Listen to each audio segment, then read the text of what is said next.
Kanina umaga pa sana ako mag-exercise, pero tinatamad ako. I-share ko pala sa inyo yung mga ginagamit ko pag nag-exercise ako. So, yung mga tina-target ko ngayon is yung butt, kasi hindi naman ganun kalaki yung butt ko. And then, eto, pang abdominal exercise para ma-firm yung chan ko kasi sagi na siya. Dahil, syempre, naka 3 kids na ako, tapos CS pa yun.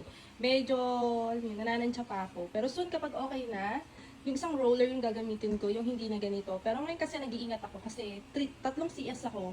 So, baka mabigla. Kasi minsan kapag umaatching ako lang ba yung gano'n na yung tahi ko, kapag umaatching ako, as in sumasakit yung tahi ko, as in yung kalahati ng katawan ko, sumasakit siya. Magkamali lang ako ng bahing or ubo, yung hindi ko siya na-ready yung chan ko, sumasakit siya.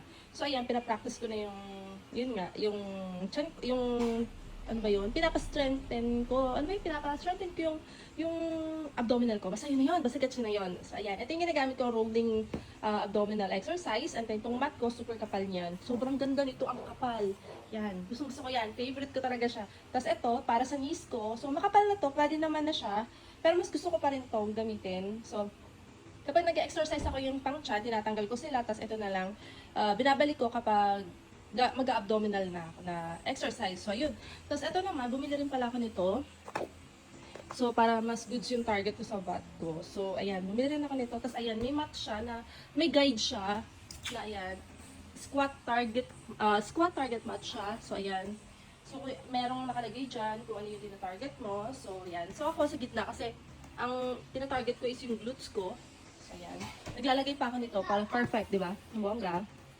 So, ayan. Tapos, bigat.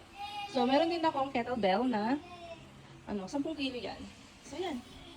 Yun lang yung exercise ko, and yung glutes ko, and then yung abdominal ko. So, yun lang. Na-share ko lang. So, may gusto pala nito, ayan. Lahat lang to ay nasa basket to. Click nyo yung yellow basket. Super ganda niyan. Sobrang recommend ko sa inyo. Hindi siya yung madaling masira, as in maganda ang quality niya. So, yun. Goods na goods. Mura na. Good pa yung quality. So, yun lang. Bye.